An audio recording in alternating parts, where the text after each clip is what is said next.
So I took a small break from breaking Mouse PI for hire. Instead, I booted up Cthulhu the Cosmic Abyss, which is a game that came out very recently. It's an investigative game based on Lovecraftian tales, as you may guess from the name.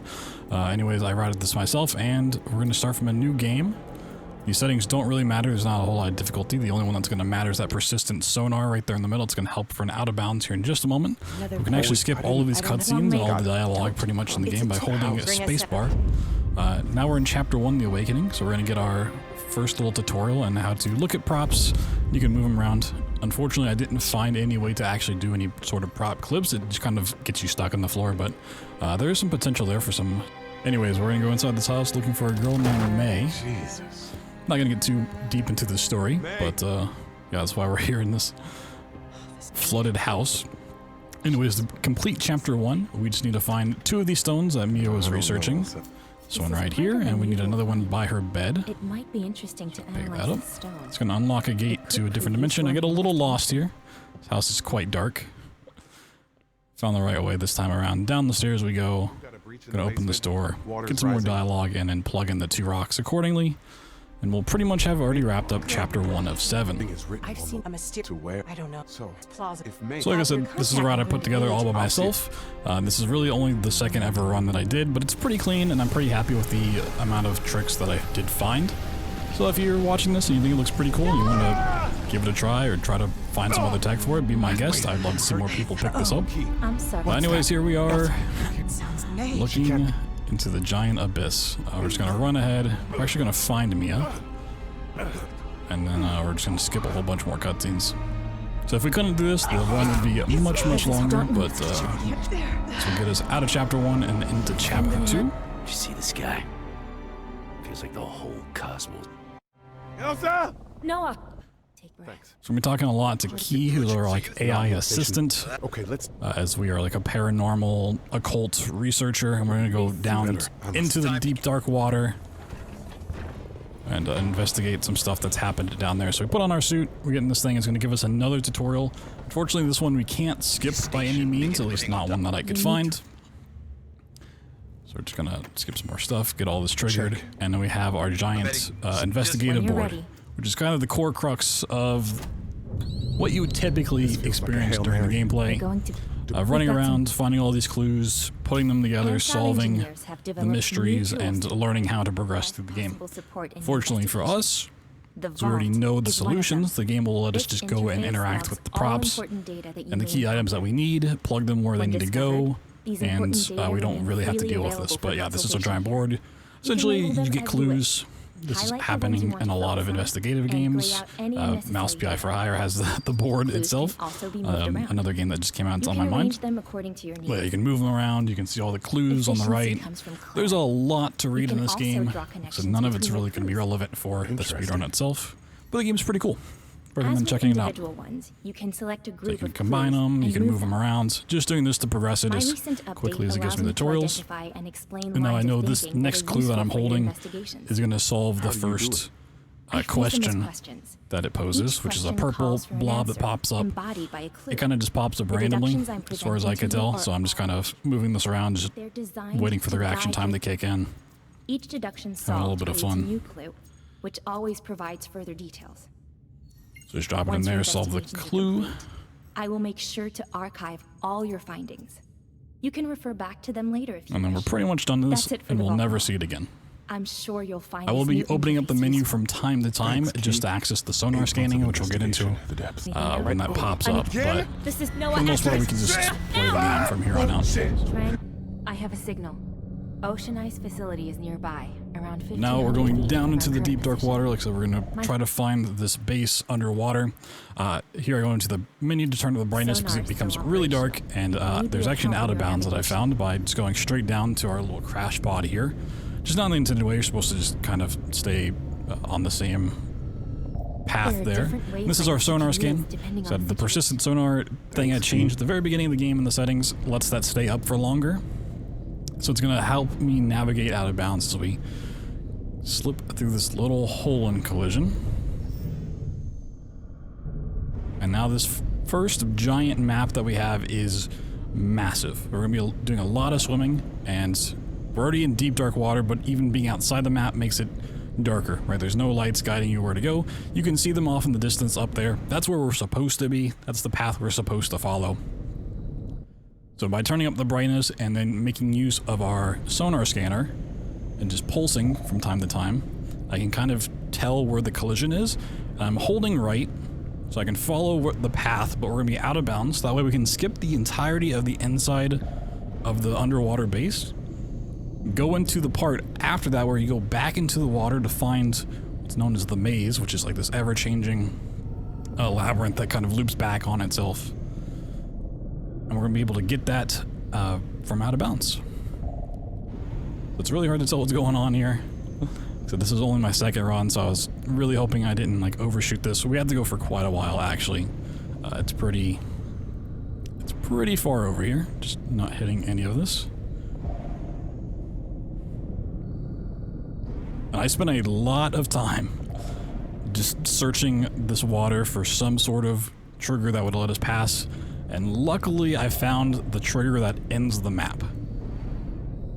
I don't know exactly how I did it, but I managed it, and that's why I wanted to get the time that I did and upload this video for y'all. So we're still just following the path, kind of just holding right, and I'm looking down here for a very, very faint change in the color. We're looking for like a very, almost bluish gray, so I can see it right there. It changes just slightly enough that I need to aim for that. That's a water current that you're supposed to hit at the very end of the maze, and this will push us and load in essentially the end of this chapter and the start of the next one. Noah! So we get to find the maze kind of quest, but we're at the very end of it. We're also still kind of out of bounds. It's supposed to push us in here, so it's a little hard to get back down. Finally. But we get in. I'm going to turn the graphics back down, otherwise the game's going to be way too bright to look at. Congratulations are in order. There's also a moment right here where it's going to load in the next part, which had a lot of crashing issues, but there's going to be a little stutter right there.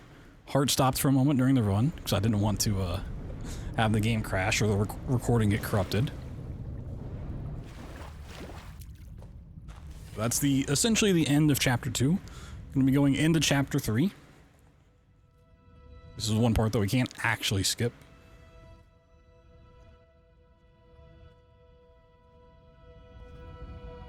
So we've transitioned back into this otherworldly place. You can see all the crazy structures going on in the distance.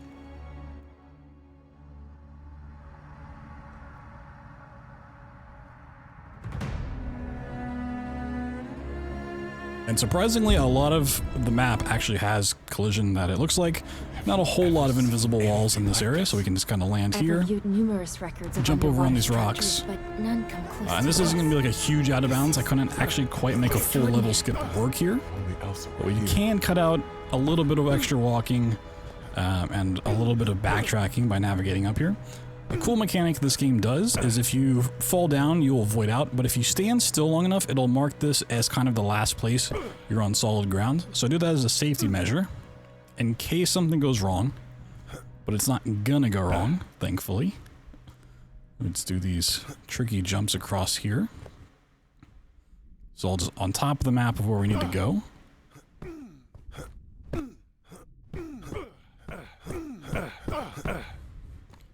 And as long as we land in water, we're just fine. If we hit the ground at all, it would void us out, and we'd go back to that like last stable spot we were standing for a couple seconds. As a little safety precaution.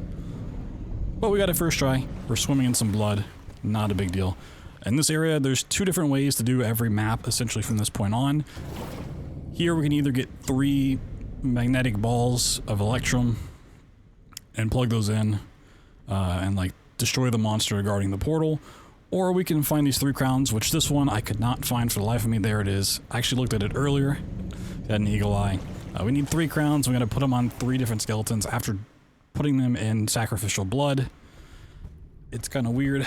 I realize that. Just stay with me. Like I said, we're not gonna really dive into the story or why this is the way it is. So we're gonna make our way over to where this skeleton's sitting down on this chair throne.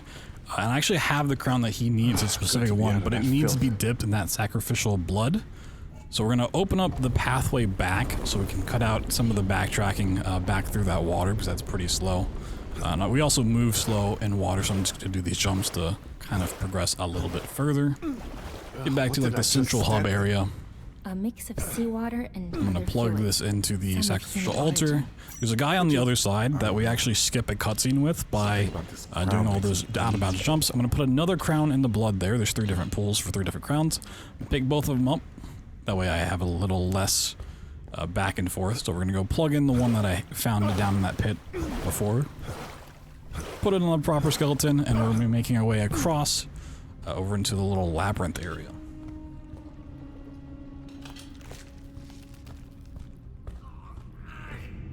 The ritual seems to be progressing. The only downside of having Key kind of talk to us here and there is anytime there's dialogue going on, we can't actually progress, we can't interact with stuff. But I am going to go ahead and grab this extra crown. It's the last one I need. Obsession with this kind of jewelry. I'm going to bring this up to the altar, drop it in the blood. I'm actually just going to leave it there, because I'll be coming back for it anyways, and you can see the inventory down on the bottom right. You can hold 4 things at a time, and it's kind of a mess to navigate. It's a little janky, so just to not get confused, I just leave it behind for a moment. Here, we need to go through this maze that if you don't find the right path, it sends you back to where you are, kind of like the Lost Woods from, you know, Zelda Ocarina of Time. So we did a loop around the left, we're going to do a loop around the right this time. It's a pretty short maze overall. Go back to where we came from. This path might actually We're going to take a right, but we're not going to loop all the way back. We're going to cut out a little early, so go here. And then we're going to wrap all the way around the left again, and that's going to get us into another little throne room with another skeleton. So even if we were doing the other quest line here and not doing the crowns, we'd be basically visiting the same areas anyways to deal with the Electrum orbs. So this is just a little bit faster than dealing with the orbs themselves. And mainly the cutscene that comes out of that quest line. So we came back really quick. We're going to grab this extra crown. And now we do need to drop down here, even though we're not doing the Electrum quest line. We need to get a scan for it. So every time you analyze anything in the world, you can analyze it and spend a point. And that's going to let you have these different frequencies that you can search for. So it helps in finding clues as you go. So you can find like documents laying around or electrical components and stuff like that. And there's a quest later on where we're going to need to use Electrum to interact with certain props. Potentially you could find Electrum as a thing to analyze later on, but this one's really quick to grab. It's on the way. So I just go ahead and do that. But that's one routing thing that could potentially change in the future. We'll see. So I have the last crown. We're going to plug it on the skeleton here. Thankfully, you're Instead of destroying the monster, we kind of pacify it. So now we can jump in the water and make our way to the portal. It's okay, Noah. So if we had tried to get here earlier via that out of bounds on top of the map, you have to jump down into the water, and the monster, every time I tried, killed me before I could get back to land. And there's no way directly to the portal as far as I could find. But that's the end of the chapter. Pretty quick, pretty easy. It's also kind of the last big out of bounds breaks that we have in the route so far.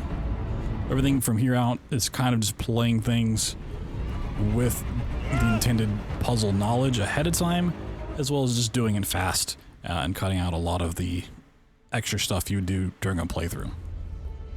This is where Elsa. I don't need a reminder. Chapter 4, once again of 7, really of 6. Chapter 7 is just kind of the finishing touch, the ending choice that you have to make. So really, we're pretty close to the end of the game already. We're on the right track. So in the very beginning of the game, we were traveling with someone known as Elsa. We kind of find her camp here, and stuff that happened with Mia, which was the opening fight that was happening. We don't really care about that. We're just going to continue. Got a little lost in the darkness there, cut left a little early. We're going to jump down here and get gravity switched. Whee! So it's not a maze, it's just a giant black hallway kind of disguising some loads. Found another little base camp along the way. This camp seems recent. Try to navigate through the water as quickly as we can. There's actually a strong current stopping us from progressing through the water, so we're gonna have to break this chain, which breaks the statue, blocking the current, and then we can continue on. Let's look around. So the little meter you see there in the water, right in the middle of the screen that just popped away, that's your like extra boost. You're sprinting in the water, if you will. So try to make as much use of that as possible. Let's go a little bit faster. Now we have a little tunnel down there on the bottom right, and to go through that tunnel we need a piece of flesh from one of the monsters of this area. So I'm going to get back up on land, skip a little bit of swimming. I have a little trouble actually getting up here. Signal is coming from every direction. You know, when you start doing stuff in an unintended manner, it doesn't always let you do what you want. So we're just going to pick up this little bit of flesh, Revolting. this hand, Weirdly and fascinating. carry it with us. Hang tight. Are the scales intact? Now, I will say I did find an out-of-bounds spot right here, just to the right of this little tunnel that we're going into. And I searched for a very long time to try to make that work as out-of-bounds. I couldn't quite do it, but it does exist. There's a hole you can swim through if you look hard enough. So once again, if anybody wants to route this game or pick it up and speedrun it, that's a spot you can start looking. While there's not a lot left of this chapter from where we are now to the very end, there are some slow segments and a puzzle that we have to solve, so a skip would cut out a good bit of time in this 39-minute run. Because our inventory is limited to 4 things, and we're going to have to pick up 4 items here in just a moment. I go ahead and drop that on the floor. We don't need it anymore. It's done. Here's a slow walking segment. We can't sprint. We can't jump. We can't, obviously skip any dialogue. We just have to progress through this. Starting to kind of hear voices, see things. The whispers are closer now. Cthulhu might be Like kind of they're reaching invading for our me. mind. Don't let your guard down, Noah. Maybe some other stuff is invading our mind. Who knows?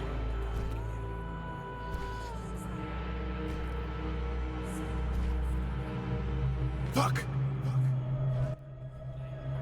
What was that?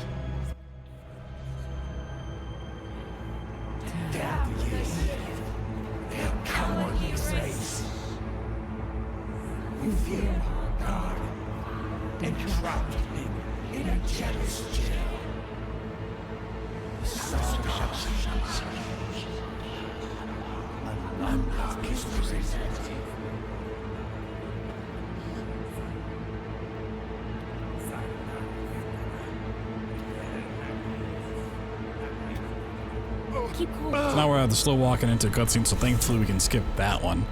We can just jump into the water and progress. You're stable now. How do you feel? Overall, pretty short chapter, not a lot going on, and just a lot of running through it. We do need to get to the dead end here, which is going back. There's a little bit of a hitch you can see right there, where the map swapped. We go back. It's actually higher up than we just were. We go back yet again, and it's going to let us progress. Where the hell did I end up? Quite a few now? segments in this game that, you have to kind of retrace your steps in order to go forward. Like they want to I have talk. a pretty quick and easy puzzle. You're supposed to look at these 4 You're things not on the alone wall. now. They give you some information based on Cthulhu and history, and each one is represented by these medallions that pop out, and you need to place the 4 medallions in the proper order. Unfortunately, because the dreamers and Key like to talk here, especially every time you examine one of these, you can't interact with it, so that's why you see the red around it. With yellow, you can see that, you can pick it up, it's just fine. Beyond anything I can imagine. So we're going to get 2 while they're talking Waiting for here. something from me. I'm not quite sure why it allows us to do that. Get one more scan, and we're going to have to wait for to pick this up, and then to examine the other side and pick that one up as well. So while it's going on, I try to place these where I think they go. It's a little hard to tell from the icon exactly what they are. So I only went through this game like 2.5 times before this, so I'm not an expert. I don't have this stuff memorized. They must have I actually had a little come notepad to open from his with throne. The Yik some are cheat sheet extremely kind of hints. One of the most intelligent Can see me races we've hesitate. recorded. Nothing less would have been enough. I'm not to super stand confident in against that, but I was like, I can't take it out. They're talking. I'm just going to leave it and hope I'm right. If not, I know which 2 I'm going to switch, but I plug this one in, It's a give it a message for the second, cultists. and hey, it's correct. The wall's going to start opening up. By the warden. And the star is needed to free him. That's why Marsh is after it. But we have to stop him. And then it's basically just a mad dash down to the bottom, which is going to act as the end of the chapter. It's a little teleport sequence. Another great view at this giant cosmic abyss. From what we we saw in the frescoes. It's where it I need to be a little careful on where I fall because you will either get a falling animation and like a landing one, which we get right here.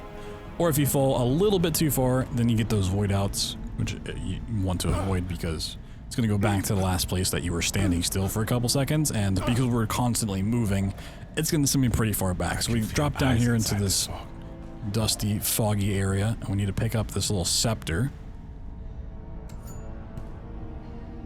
Using the sonar to once again kind of get a lay of the land, see where we're going.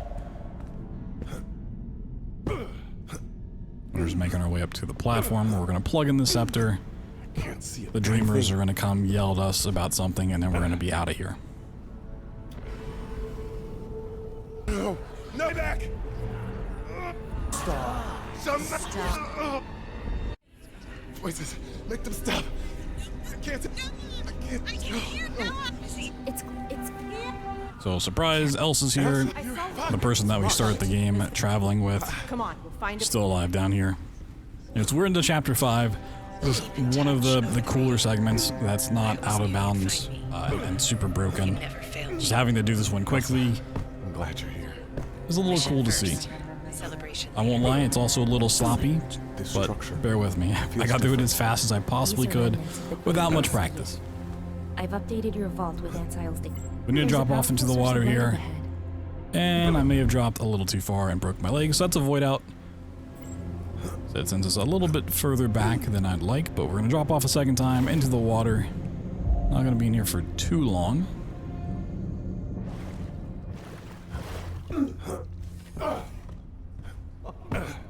Anyways, we're going to run past the guy who drinks too much Kool-Aid.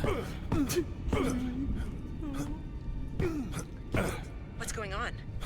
I saw a guy, but he drank the Kool-Aid. I decided it was best not to intervene. If Ocean Eye still has staff here, then we've still got a chance. There's a monster, it's got some eyeballs, and the gimmick here is you're supposed to run around, The creature reacted to our presence. as you would expect, investigate the area, and there's actually some invisible tentacles that if you're on, the eyeball will like glare at you long enough, so you can kind of see this red pop up anytime I'm near an invisible tentacle. And we need to, once again, deal with it in different manners. Either you can kill it, or you can distract it. We're going to go with the distract route. I actually couldn't figure out how to kill it, so I don't know what that even looks like. I don't know if it's faster. But we're going to grab these little things, which are going to be acting as keys to open this door. So we can make a sphere of zirconium. Feels like this place I'm has going to grab it off the shelf. There's tons of metals here. You're supposed to find which one you need. Obviously, we already know. We're going to plug in the zirconium. It's going to turn into this eyeball, believe it or not. If I wasn't seeing this with my own eyes, I wouldn't believe And now, that this thing in order to actually find out where the works. invisible tentacles are and use the radar scan, you're supposed to go analyze 3 different things on the other side of the map. And once you have those, you can use the radar and the sonar to actually find out where they are. But they're always there. The collision always exists. So if you know where to go, you can traverse those. It's not easy, as you will see here. I'm also kind of using the prop. When I go to place it, if there's nothing there at all, we're not going to see it. Seeing red means I can't put it down, and if I see blue, that means I can. Obviously, I don't want to put it down, but it kind of just helps me know where the floor is. I also stand still every time I'm not on a visible tentacle during the parts, so if I do void out, I fall off. I don't have to go all the way back to the start, so we're climbing the second one here, getting up to this. You can also see where they attach to actual collision via that weird, like, mucus saliva stuff. So we need to go up here and cut left. Unfortunately, I had too much momentum and it went flying off. Not super clean segment, I realize. But I think for how little I've actually played this game, it's not too bad. So we get up here, and we're going to plug this in so we can distract the eyeball. Indeed. And then there's a whole mess of invisible tentacles that we need to deal with up top. Go over this jump here. Not really need it, but it looks cool. I got it first try, so it's pretty dope. Another cutscene that we can't actually skip. We're just gonna make 2 eyeballs look at each other.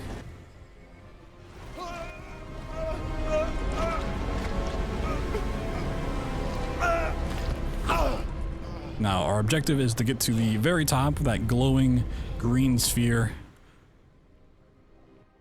But to do so, like I said, we're going to have to navigate, once again, some more tentacles. So I'm going to use one of those metallic keys that I picked up before. And I'm going to use this as kind of our guiding path on the floor. That should be enough to reach the star. It's much better than the prop I initially tried to switch, which is a How are knife. things going on your end? Don't do that. I found a passage that looks promising. Here, I missed just slightly. Need to go a little bit more left. And also, for all of the previous tentacles up until distracting it, if I was on the path for too long, it would have just killed me. There would have been a cutscene of my death and everything. But now we can spend as much time on the invisible tentacles as I'd like. And actually, you can get checkpoints for like falling off and voiding out on the tentacles, which makes this final part a little bit nicer. You can see me just kind of taking this slow. You can see the path underneath me form in. You can also use that as a guiding force. I just found using this little metal trinket a little bit nicer. So I had a general concept of where this stuff was, so I knew kind of where to look. Just had to be a little bit more precise. Need to crouch here. Scooch my way back in. I tried many ways to skip this area as well. This area is pretty locked down. Considering we have to get to the very top of the map, it's not easy to like climb stuff or just bypass like distracting the monster or anything like that. This invisible tentacle is way too long to do that. You can get up to this point without getting an eyeball, but making this part work was pretty much impossible. So I fall off a little bit, but because I was standing still on the tentacle, we don't have to go all the way back. I know I'm pretty close, and this is just kind of a giant U-turn. Once I turn left and line up with this, I'm free to go. Now we'll complete Chapter 5. And this star casually was the bane of my existence. Chapter 6 was one that almost made me quit the game. Had to look up a walkthrough on how to do this properly, but no, I know it's not horrible. We do need to position this in our inventory, which will change its position in our hand and how we interact with different props. So we're going to be putting different symbols on this accordingly with the puzzle solution and this whole thing of constellations around the room. So it's a big mess. Very hard to follow. But essentially think of it as a 6-sided dice, and we need to put the right symbol on the right side. So if you're looking at a 6-sided dice, you know you have 1, 2, 3, 4, 5, 6. But you need to have them on the right spots. My God. That's essentially what we're doing. Have these walls witnessed? This is also the last puzzle of the game, so once we're past this, we're pretty much just in the end game. We just have to deal with some story conclusion stuff. Close. We need to plug in the star. Don't let Cthulhu That's going to set the room to being active, and we can go about the actual quest here.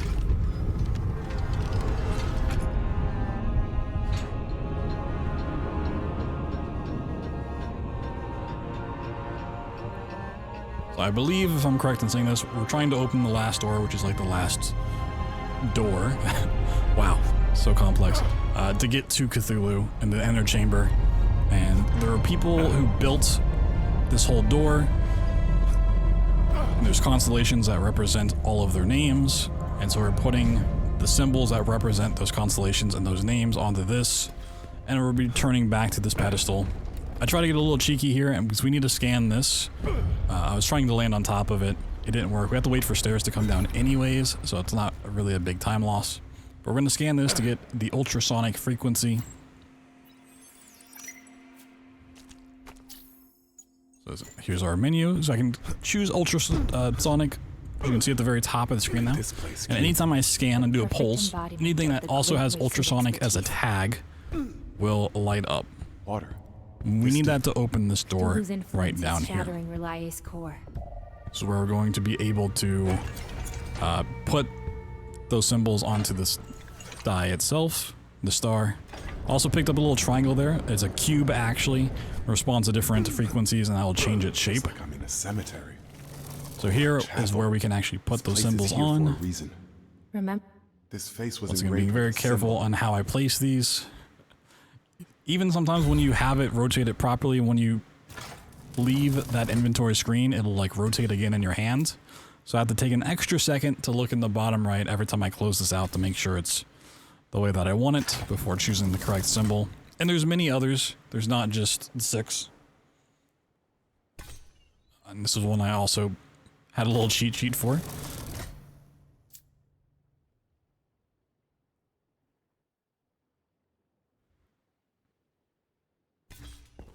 This is one that you really don't want to get to the very end of and then realize you've messed up.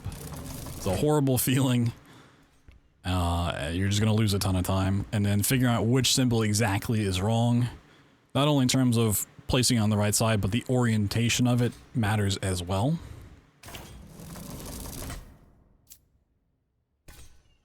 It's active. We're almost done. I'm shaking. I can do it. So now I'm double checking, and I'm putting it into this device. Where the hell are we now? To correct some of the place. There are 3 different little story aspects around this giant puzzle room that we need to sit through. So we need to take the sphere over to each one of those, plug it in, and experience this. There's also this cool mechanic we're going to be interacting with here in just a second. Because this room's so big, the game will actually let you teleport from room to room if you figure out the secret. It actually leads to a secret room itself. If you have the right symbol on the sphere, as we do, we use it for unlocking all the story things. It's just the plain eye. And we stare at that eye. It will kind of open up the sphere. And if we take it, when that happens, it will teleport us to a central secret room. And from there, we can get to all of the rooms spread across this area. So instead of having to walk all the way back and traverse, which is pretty slow, you can see it open up there. You can actually just teleport from room to room. Unfortunately, we can't do this when they're talking, But it didn't seem hostile. so it's a little bit slow waiting for it, but it's still going to be faster overall. So I mistimed this, I have to wait for this open, teleport, boom. Now because I know which rooms I need to visit, It seems we can you've just do this discovered a again. secret room.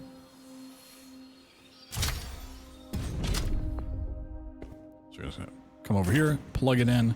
Actually, I have it plugged in the wrong way, so I can rotate it so the eye's facing towards the device. Plug it in. Let me sit through this one. When we get to the third one, there's actually something I need to grab, another scan that we need to get. So the sphere that we picked up before going into the door that we scanned with the ultrasonic frequency, we picked up a triangle that became a cube. By using a pyrite scan, which we'll get in the next one, that will turn it back into a triangle. Where is this? If we use the electrum scan that we got much earlier, back in chapter 3, that will turn it back into a sphere, which is what we need for basically just unlocking the door once again. We need 5 spheres and the star set accordingly, and that will unlock the final door. Me?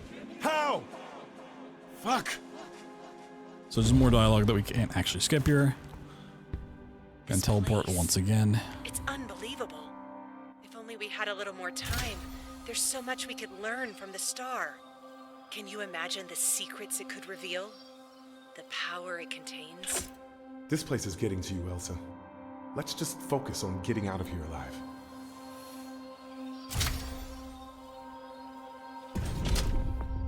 And we just didn't plug it into the one right next to it.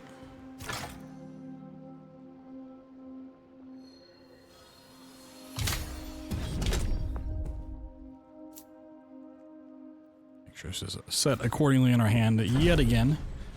So I'm just going to go scan right by the pirate. Can't scan it while they're talking, so we just have to wait. But as soon as they're done talking, we're going to examine this, analyze it, get that pirate scan.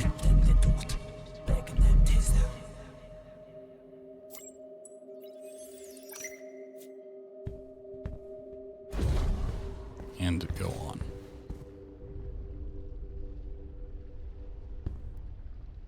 Shit. You all right? You could actually route out having to scan pyrite entirely and just get the cubes in a different manner. There's more than 5 in this area. I just find this routing really convenient in terms of where you pick things up. You have to go through that dialogue anyway, so you're right there, you can get the scan. Otherwise, you'd have to do like an extra teleport or 2, which is, I think, a little bit slower overall. So we're just using that electrum to make the cubes in the spheres, plugging them in the holes. We're going to put this as a triangle thanks to the pyrite. We're going to grab our cubes back here. So there's like 3 more on the floor there, and you can teleport straight into that room. And we're just going to plug these remaining 3 to some more little placeholders on the floor. And then once we have all 5 of these filled, we take the star that we put all the symbols on right back up top. And if I have the symbols set correctly, and I place the thing down correctly, everything magically works. So I just want this like upside down A. Place it down, and thankfully I didn't make any mistakes here. We go into the cutscene, and we're into the end game. Skip some more cutscenes. Wait, I'll go for make sure. And into chapter 7 we go.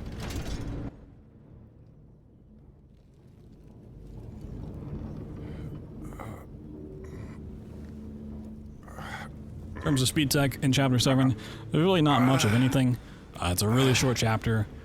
You get the final conclusion to the story, and then you get to make your choice of how you want the game to end. I think maybe how you solve the different puzzles along the way, I know like the this good place. or the bad ending, back in his room. how the corruption This time, meter we end it. might affect some Elsa should have stuff, but I joined us can't by now. tell exactly what. I Knows went through how all the this place endings works. casually, Hope she's all right. and you get to just choose them at the very end, so I'm not sure what it really does. And because you get to just choose at the end, they're all the same time-wise, so I just went with the coolest one, which we'll see here. So we're gonna walk down this really long hallway.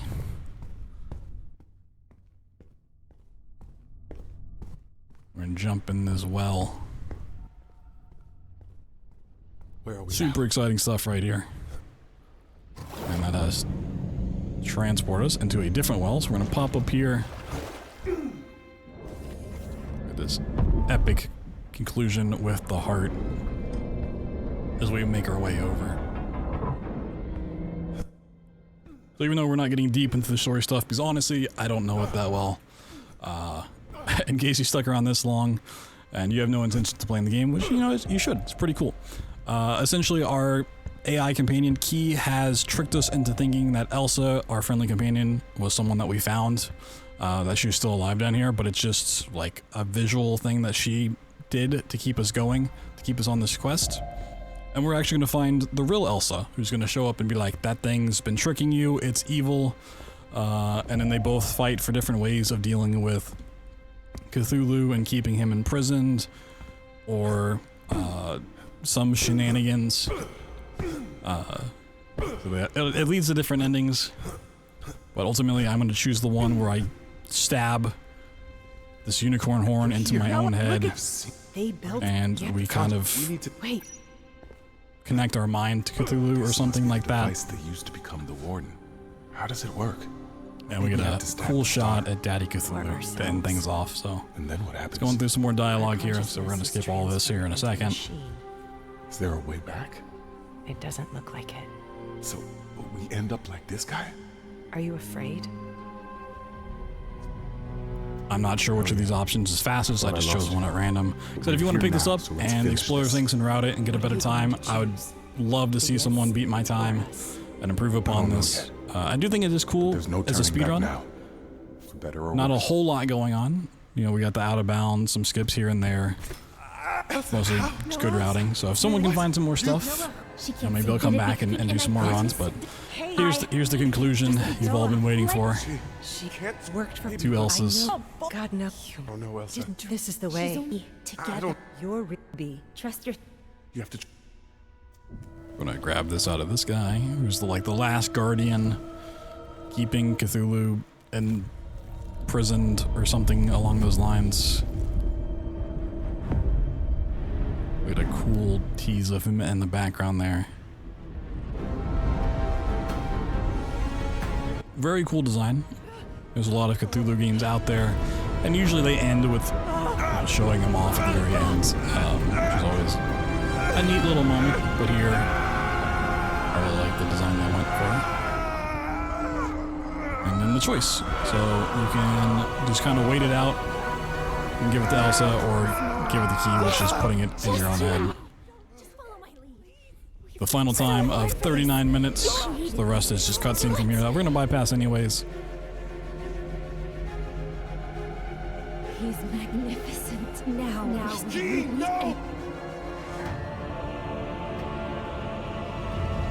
A nice lovely view once again. As we see Daddy Cthulhu here in the background, I just want to say thank you for watching. Thanks for sticking around for that 39 minutes or so. And if you like this kind of commentary, let me know. Did it for Mouse PI for hire. You guys seem to like it there. Hopefully you like it for this one, and if so, I'll keep doing it for more speedruns and more PBs in the future. And as we reach for credits here, we'll say if you like this kind of speedrun, want to see it live, want to see how I break these games and find all the stuff that you just watched, you can join us over at twitch.tv/bloodthunder. I stream pretty much most days, most nights. We have a VOD archive if you want to go back and watch the routing process of this. I'll leave a link down in the description for that. You can go check it out. Have a good one.